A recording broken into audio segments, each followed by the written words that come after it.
Hi, ഞാൻ Anupriya. Currently a final MBBS student at Government Medical College Kozhikode. So +1 +2 exams ഒക്കെ March മാസത്തിലാവി തുടങ്ങി. അപ്പോൾ എല്ലാവർക്കും ഭയങ്കരമായിട്ട് സ്ട്രെസ്സും കാര്യങ്ങളൊക്കെ ആയിട്ടായിരിക്കും ഇപ്പം ഉണ്ടാവുക. ഞാനും ഇതേപോലെ തന്നെയായിരുന്നു എക്സാം സമയത്തൊക്കെ. അപ്പോൾ ലാസ്റ്റ് കുറച്ച് ദിവസം എന്തൊക്കെയാണ് നമ്മൾ ചെയ്യേണ്ടത്, കുറച്ച് കാര്യങ്ങളൊക്കെ ശ്രദ്ധിക്കാനുണ്ട്. അതിനെപ്പറ്റിയുള്ളൊരു കുഞ്ഞു വീഡിയോ ആണത്.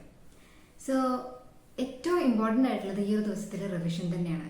ഇപ്പോൾ മാത്സും ഫിസിക്സും ഒക്കെ ആണെന്നുണ്ടെങ്കിൽ മാത്സ് പ്രത്യേകിച്ച് നമ്മൾ കുറേ ക്വസ്റ്റ്യൻസ് മുന്നേ ചെയ്ത് വെച്ചിട്ടുണ്ടായിരിക്കും.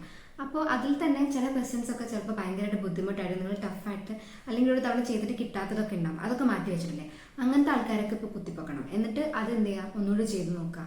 പിന്നെ നന്നായിട്ട് അറിയുന്ന കാര്യങ്ങൾ അധികം റിവൈസ് ചെയ്തിട്ട് സമയം കളയണ്ട, അതവിടെ സൈഡിൽ മാറ്റി വെച്ചു. ലാസ്റ്റ് നിങ്ങൾക്ക് തലേന്നേക്ക് വെച്ചാൽ മതി, അത് ജസ്റ്റ് വായിച്ചാൽ മതിയല്ലോ, വെറുതെ അതിൽ നമ്മൾ സമയം കളയണം. പിന്നെ എപ്പോഴത്തെയും പോലെ പ്രീവിയസ് ഇയർ ക്വസ്റ്റ്യൻസ് ചെയ്ത് നന്നായിട്ട് പഠിക്കുക. കാരണം മിക്ക ക്വസ്റ്റ്യൻസ് മിക്കവാറും ആ ഒരു പാറ്റേണിൽ തന്നെ ആയിരിക്കും വരാൻ സാധ്യത ഉണ്ടാവുക. അപ്പം അങ്ങനത്തെ കാര്യങ്ങൾ നോക്കുക. പിന്നെ ഫിസിക്സ് ഒക്കെ ആണെങ്കിൽ ഡെറിവേഷൻസ് നന്നായിട്ട് പഠിക്കുക, ഇക്വേഷൻസ് കാര്യങ്ങളൊക്കെ ഓർത്ത് വെക്കണം. ബയോളജി പോലുള്ള തിയറി അങ്ങനത്തെ പാർട്ടൊക്കെ വരില്ലേ, അപ്പോൾ ബയോളജി ഒക്കെ ആണെങ്കിൽ NCERT നന്നായിട്ട് വായിക്കാൻ നോക്കുക. വായിക്കുമ്പോൾ നിങ്ങൾക്ക് തോന്നും ഇതൊക്കെ വേണ്ടതാണോ അല്ലെങ്കിൽ ഇതൊക്കെ എക്സാമിന് ചോദിക്കുന്നത്, പക്ഷെ നിങ്ങൾ വായിച്ച് പൊയ്ക്കൊണ്ടിരിക്കുക. കാരണം എല്ലാം നിങ്ങൾക്ക് എക്സാമുകളിൽ വരും. നിങ്ങൾ നിങ്ങളിൽ തന്നെ കോൺഫിഡൻ്റ് ആയിട്ടിരിക്കുക എന്നുള്ളതാണ്. പിന്നെ ഈ ഒരു സമയം എന്തായാലും ഭയങ്കരമായിട്ട് സ്ട്രെസ് ചെയ്തിട്ടിരിക്കുന്ന ഒരു സമയമായിരിക്കും.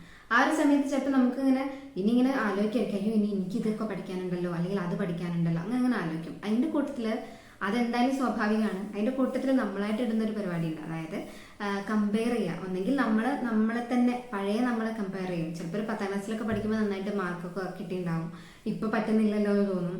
അല്ലെങ്കിൽ നിങ്ങൾ ചിലപ്പോൾ നിങ്ങളുടെ കൂടെയുള്ളവരായിട്ടൊക്കെ കമ്പയർ ചെയ്യുക, അങ്ങനെ എന്തെങ്കിലുമൊക്കെ ഉണ്ടാവും. പക്ഷെ അത് ഒഴിവാക്കുക. കാരണം വെറുതെ നമ്മൾ ഓവറായിട്ട് എന്തായാലും സ്ട്രെസ് വരണം. അതിൻ്റെ കൂടെ ഇതും കൂടി ആലോചിച്ച് നമ്മൾ സ്ട്രെസ് അടിക്കാനല്ലോ. നമ്മളെ തന്നെ കോൺഫിഡൻ്റ് ആക്കിയിരിക്കുക, എഫേർട്ട് ഇടുക. നിങ്ങളെ മാക്സിമം ഇട്ടാൽ തന്നെ നമുക്ക് നല്ല റിസൾട്ട് കിട്ടുമല്ലോ, അങ്ങനെ വിചാരിച്ചിരിക്കണം. എപ്പോഴും കോൺഫിഡൻ്റ് ആയിട്ടിരിക്കണം. പിന്നെ മുന്നത്തെ വീഡിയോസിലൊക്കെ പറയുന്ന പോലെ സ്ട്രെസ് കുറയ്ക്കണം. അത് എന്തായാലും സ്വാഭാവികമാണ്, വരും.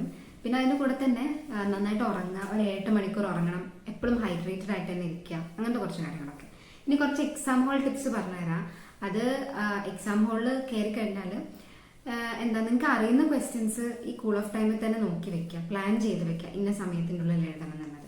എന്നിട്ട് കറക്റ്റ് ടൈമിനുള്ളിൽ കംപ്ലീറ്റ് ചെയ്യാൻ വേണ്ടി നോക്കുക. അറിയുന്ന ക്വസ്റ്റ്യൻസ് ആദ്യം എഴുതുക, പിന്നെ നന്നായിട്ട് നീറ്റായിട്ട് എഴുതുക, മാർജിനും കാര്യങ്ങളൊക്കെ വെക്കുക, കീവേഡ്സ് ഒക്കെ നല്ലോണം ഹൈലൈറ്റ് ചെയ്യുക, ഹെഡിങ്സ് സബ് ഹെഡിങ്സ് ഒക്കെ ആയിട്ട് എഴുതുക, ഈ essay അങ്ങനത്തെ കാര്യങ്ങളൊക്കെ വരുമ്പോൾ. അങ്ങനെ മോഡലൊക്കെ നേരത്തെ പഠിച്ചു വെച്ചിട്ടുണ്ടാവില്ലേ, അതൊക്കെ ഒന്നും കൂടി ഒന്ന് ബ്രഷപ്പ് ചെയ്തെടുക്കുക, ഇക്വേഷൻസ് ഒക്കെ ഒന്നും കൂടി ആലോചിക്കുക. എപ്പോഴും ഈ ഒരു 10 ദിവസത്തിൽ മെയിനായിട്ട് ശ്രദ്ധിക്കേണ്ടത് സ്ട്രെസ് കുറയ്ക്കുക എന്നുള്ളതാണ്. എന്തായാലും ഇനി തലേന്നത്തേക്ക് വെക്കരുത് ഇങ്ങനെ ടഫായിട്ടുള്ള ടോപ്പിക് അല്ലെങ്കിൽ ഒട്ടും പഠിക്കാത്തത്.